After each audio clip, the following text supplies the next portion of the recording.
बूंदी से इस बीच बड़ी खबर है। चाकूबाजी के आरोपी के घर पर बुलडोजर एक्शन हुआ है। जवंता कॉलोनी स्थित विशाल के घर पर बुलडोजर चला है। कोतवाली थाना पुलिस, सदर थाना पुलिस सहित रामगढ़ टाइगर रिजर्व की टीम मौके पर पहुंची है। सख्त संदेश कि इस तरह की कोई बदमाशी करेगा, इस तरह का कोई बेखौफ अंदाज में अगर वारदातों को अंजाम देगा तो बख्शा नहीं जाएगा। बुलडोजर एक्शन अब।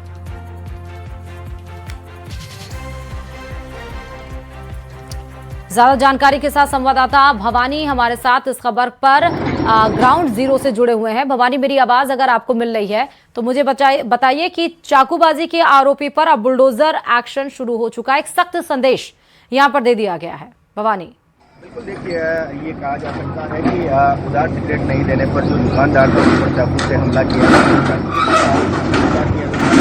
और ये अब तो मैं आपको दिखाऊंगा कि बुलडोजर कार्रवाई जो है यहाँ पर आप देख सकते हैं। आया है और ये आरोपी विशाल मेघवाल था, उसके घर पर किस प्रकार बुलडोजर की कार्रवाई जो है वो लगातार देखी जा रही है। और दूसरी तस्वीर में आपको दिखाऊं कि ये जो मकान आज के मतलब चंद मिनट पहले अच्छा खासा था, लेकिन कहते हैं कि जब अपराध होते हैं तो उसके लिए सख्ती भी जरूरी है। इसी को लेकर यहाँ पर ये बुलडोजर कार्रवाई लगातार देखी जा रही है। देखिए, दूसरी तस्वीर में आपको दिखाऊंगा, यहाँ पर जो पुलिस जाब्ता है वो अलर्ट है, तैनात किया गया है और लोग छतों से इस बुलडोजर एक्शन, जो अपराध के खिलाफ बुलडोजर एक्शन सरकार का और पुलिस का देखा जा रहा है, उसको देखने के लिए छतों पर भी डटे हैं। देखिए, एक तस्वीर में दिखाऊंगा, मेरे पीछे 3 छतें हैं, तीनों छत पर लोग इस बुलडोजर एक्शन को देख रहे हैं और मैसेज साफ है कि अगर किसी ने अपराध किया तो उसको बख्शा नहीं जाएगा। यानी कि अगर अपराध होता है तो उनके घरों पर बुलडोजर चलेंगे। इसके बाद एक और आरोपी है, उसके घर पे भी इसी प्रकार कार्रवाई की जानी है। यानी कि बूंदी में इस प्रकार की बड़ी कार्रवाई, अपराधियों में भय और आमजन में विश्वास हो, इसको लेकर बनाया जाए। देखिए, इस प्रकार ये कहा जा सकता है कि लोग जो है इस दृश्य को देख रहे हैं और अपराधी जो है वो भी इस दृश्य को देख रहे होंगे, क्योंकि जाहिर सी बात है अपराधियों में भय का माहौल जो है वो बना रहे। ऐसे में कहा जा सकता है कि अपराधियों में भय का माहौल बने और अपराधियों में भय का माहौल बनने के साथ साथ अपराधियों पर लगाम भी लगे। इसको लेकर देखिए, किस प्रकार जो अच्छा मकान था वो यहाँ पर तोड़ा गया है। यानी कि रामगढ़ टाइगर रिजर्व की जद में तो था ही, लेकिन अपराध के बाद में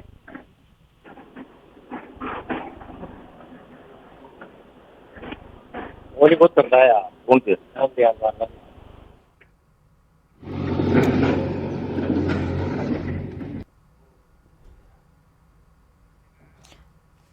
तो भवानी, मुझे ये बताइए कि ये क्या पूरे घर पर और भी कहीं बुलडोजर चलेगा या इसी घर पर या कोई और भी निशाना बनाया गया है?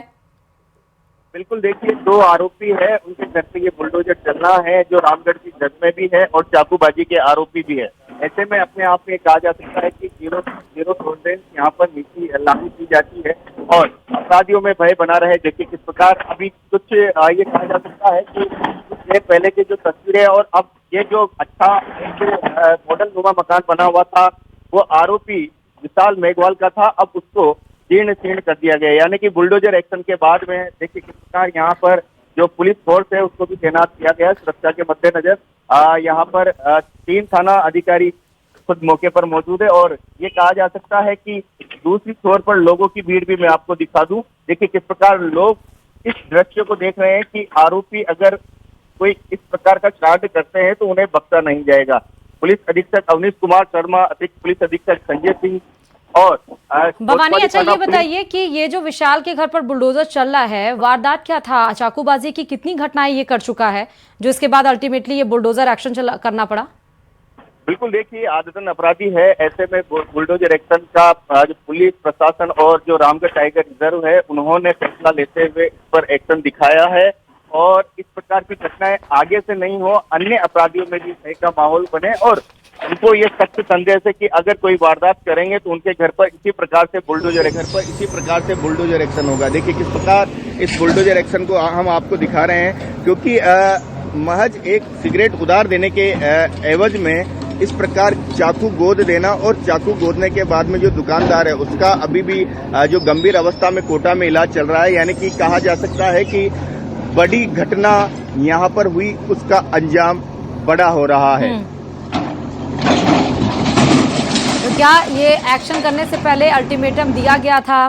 परिवार वालों का क्या रिएक्शन है? परिवार वाले थे या अभी सामने हैं जब ये बुलडोजर एक्शन हो रहा है, जब उनकी मेहनत पर उनके बेटे ने जब पानी फेरा उसके बाद से ये एक्शन हो रहा है, आज उनके सामने घर टूट रहा है? बिल्कुल, देखिए, बिल्कुल पूरे मामले की बात करें तो यहाँ पर जो एक्शन की बात करें तो 2 दिन पहले रामगढ़ टाइगर रिजर्व के द्वारा यहाँ पर सख्त नोटिस दिया गया था और 2 दिन में इस मकान को खाली करने का अभी नोटिस चस्पा किया गया था। यानी कि कोई जवाब नहीं आया। मकान से कुछ सामान तो बाहर निकाल लिए गए और कुछ सामान यहाँ थे और जो मकान के लोग थे वो भी यहाँ पर मौजूद थे। तो उन लोगों को यहाँ पर सेफ रिक्वेस्ट करते हुए बाहर निकाला गया है और उसके बाद में बुलडोजर कार्रवाई जो है वो लगातार यहाँ पर देखी जा रही है। जनता कॉलोनी बूंदी शहर की जो है रामगढ़ टाइगर रिजर्व में भी बनती है। ऐसे में दोनों छोर से प्रशासन, पुलिस और रामगढ़ टाइगर रिजर्व की ओर से 3 तरह से यहाँ पर प्रहार अपराधियों पर करा जा रहा है। जी ठीक है भवानी, बहुत शुक्रिया तमाम जानकारी देने के लिए और ये तस्वीरें वहां से दिखाने के लिए। और गुजरात एटीएस ने आतंक के खिलाफ अपनी सबसे बड़ी कार्रवाई में एक ऐसे संदिग्ध मॉड्यूल की परतें खोली हैं जिसकी पहुंच सोशल मीडिया, कट्टरपंथी नेटवर्क और कथित आईडी तैयारियों तक बताई जा रही है। पहले 8 और अब 5 नई गिरफ्तारियों के साथ कुल 13 आरोपी एटीएस की गिरफ्त में हैं। जांच एजेंसी का दावा है कि आरोपी प्रतिबंधित आतंकी संगठन जैश-ए-मोहम्मद की विचारधारा से प्रभावित होकर गुजरात में नेटवर्क खड़ा करने की कोशिश कर रहे थे। अब सवाल इस पे यह है कि सिर्फ गिरफ्तारियों का नहीं बल्कि पूरे नेटवर्क की जड़ों तक पहुंचने का है। रिपोर्ट देखिए।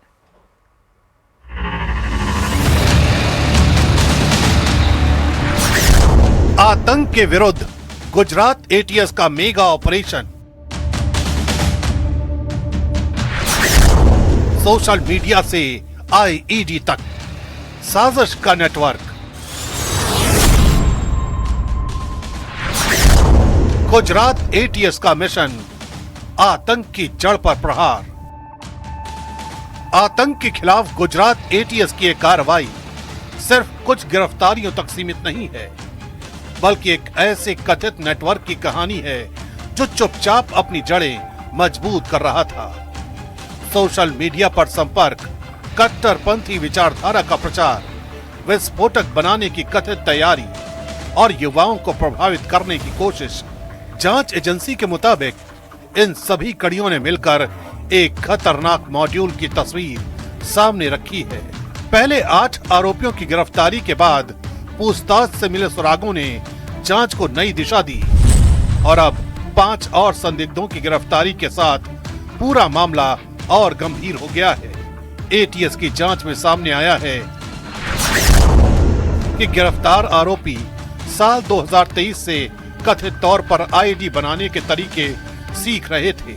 एजेंसी के मुताबिक सोशल मीडिया के जरिए वे एक दूसरे से जुड़े थे और जिहादी साहित्य, मसूद अजहर के भाषण और कट्टरपंथी सामग्री साझा करते थे। जांच में यह भी दावा किया गया है कि विस्फोटक बनाने के लिए जरूरी सामान ऑनलाइन और स्थानीय बाजारों से खरीदा गया।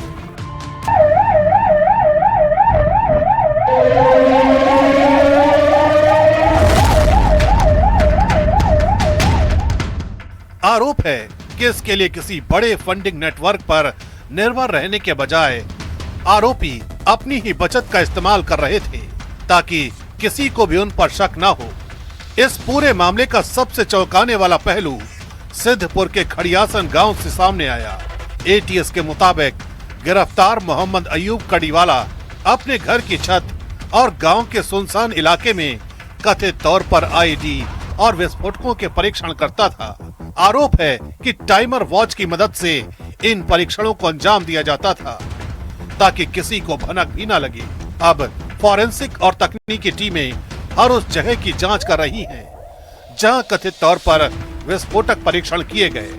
5 आतंकवादी और मिले थे। ये देख सकते हो मेरे सामने, ये जो मदरसा है ये खड़ियासन गांव की मदरसा है। जो 5 आतंकवादी मिले थे उसमें से एक जो आतंकवादी है वो आतंकवादी इस मदरसा में पढ़ता था जिसका नाम मोहम्मद अयूब कड़ीवाला है, जिसकी उम्र 22 साल की है। और ये जो पूरा इलाका है वो इलाका बड़ी मदरसा के पीछे आने वाला ये इलाका है, जहाँ पे एटीएस ने ये कहा है कि जो आतंकवादी मोहम्मद अयूब कड़ीवाला है वो यहाँ पे कहीं ना कहीं जो खेत खलियान वाली जगह होती थी वहाँ पे जाके वो टाइमर बॉम्ब का चेक किया करता था।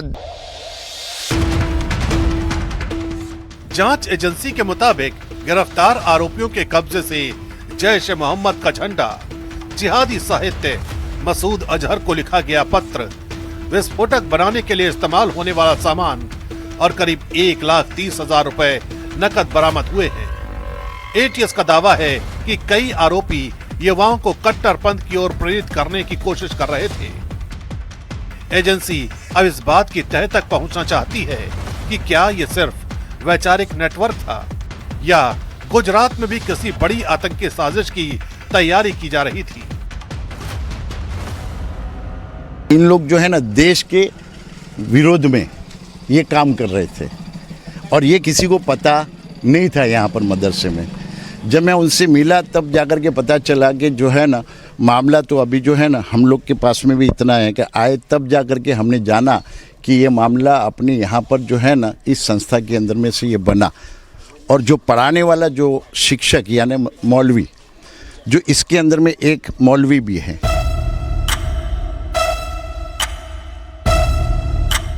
जांच के दौरान एक और अहम कड़ी अहमदाबाद के कठवाड़ा इलाके से जुड़ी। गिरफ्तार आरोपी बिलाल शेरा पिछले 1.25 साल से एक पीजी में रह रहा था।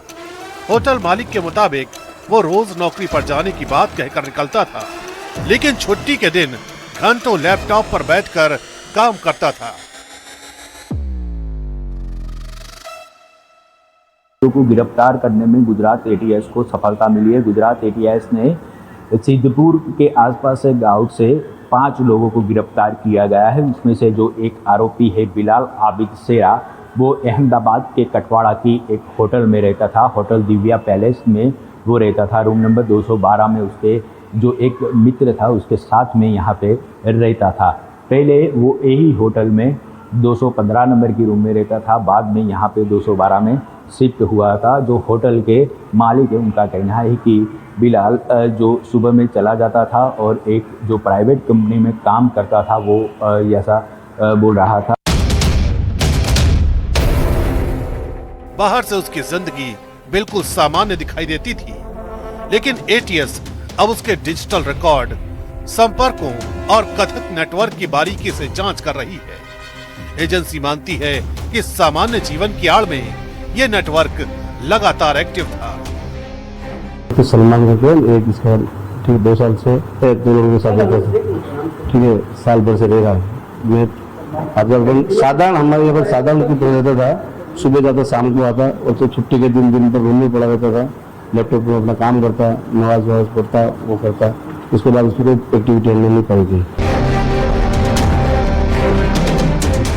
5 नई गिरफ्तारियों के बाद अब इस मामले में कुल 13 आरोपी एटीएस की गिरफ्त में हैं और सभी को अदालत से 8 दिन की पुलिस रिमांड मिल चुकी है।